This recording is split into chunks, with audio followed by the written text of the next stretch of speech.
Salut à tous et aujourd'hui je vais parler à l'association de tir à l'arc à l'Université du Texas.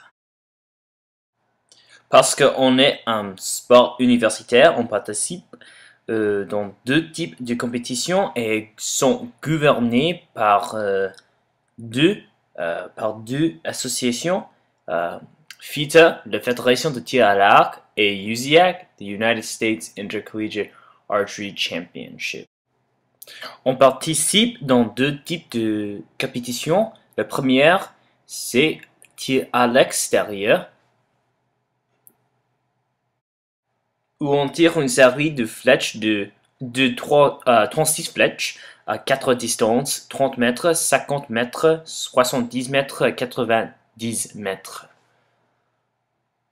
Le deuxième type de compétition dans lequel on participe, c'est tir à l'intérieur, où on tire deux séries de 60 flèches à 18 mètres pour un total de 120 flèches.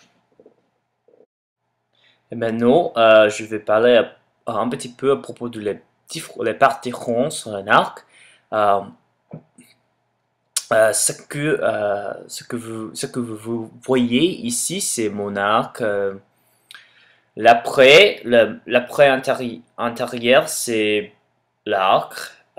Et sur l'arc, il y a le cœur d'arc, le prix de flèche, le viseur ou dioptre qu'on utilise pour diriger la flèche, le clicker.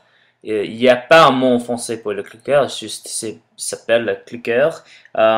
On utilise le clicker fait un son dès que la flèche l'a passé pour indiquer qu'on a suffisamment bandé l'arc. Et finalement, la barre de stabilisation qui ronde douce ou si long l'arc pour absorber des vibrations.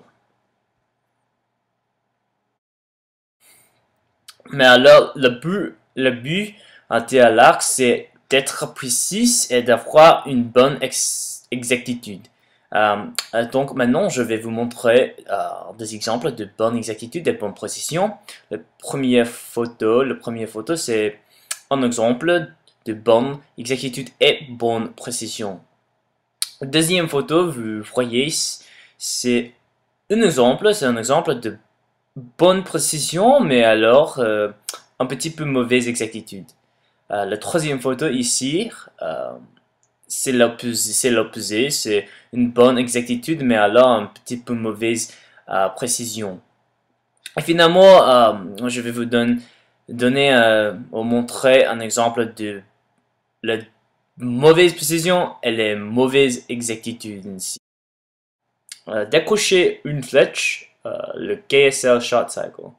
Il y a 5 étapes dans ce cycle.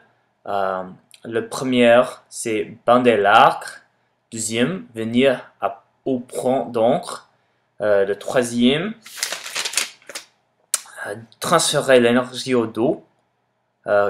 Quatrième, diriger et mettre l'arc en limo. Et finalement, lâcher une flèche. La première étape, on bande l'arc, comme cette vidéo ici, jusqu'à on arrive au point d'encre. Après avoir bandé l'arc, on vient au point d'encre par mettre votre main en ligne avec la mâchoire et votre nez doit être en contact avec le corde d'arc, comme vous voyez dans cette photo. Une fois qu'on est arrivé au point d'encre, il faut transférer l'énergie de l'arc au dos et diriger l'arc et mettre en alignement. Il est important de fermer un T avec votre posture pour placer l'arc en alignement. En même temps, dans cette étape, on dirige le viseur, donc il est face à face avec le cible. La dernière étape, c'est de lâcher la flèche. Si vous aviez fait les autres étapes proprement, la flèche sera simple à accomplir. Simplement, pour lâcher la flèche, on relâche les doigts qui bandent l'arc pendant qu'on garde l'énergie au dos. Si vous ferez correctement, votre main doit bouger à la derrière. Le clip suivant, c'est un exemple d'une lâche de flèche.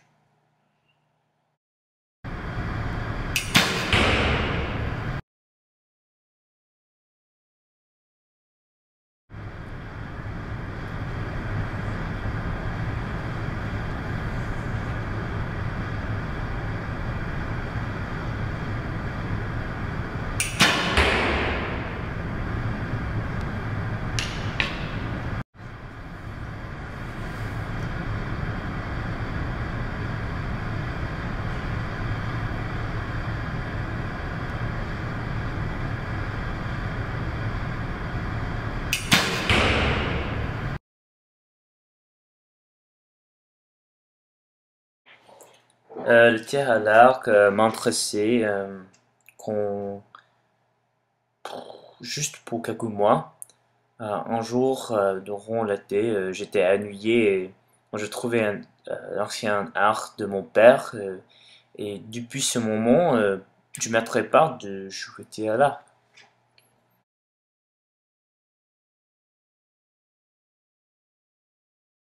Dans ce moment, je pense quand je suis pas mal, mais en même temps, je suis pas très bon.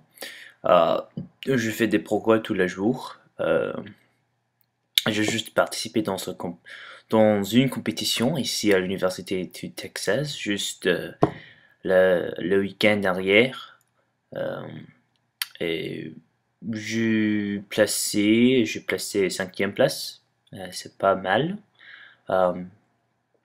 Euh, donc, juste tous les jours, je veux faire des progrès et améliorer dans ce sport. Alors, on est arrivé au fin de mon vidéo et j'espère que vous aimiez regarder ce clip et j'espère que vous aviez appris quelque chose sur le sport au tir à l'arc. Merci.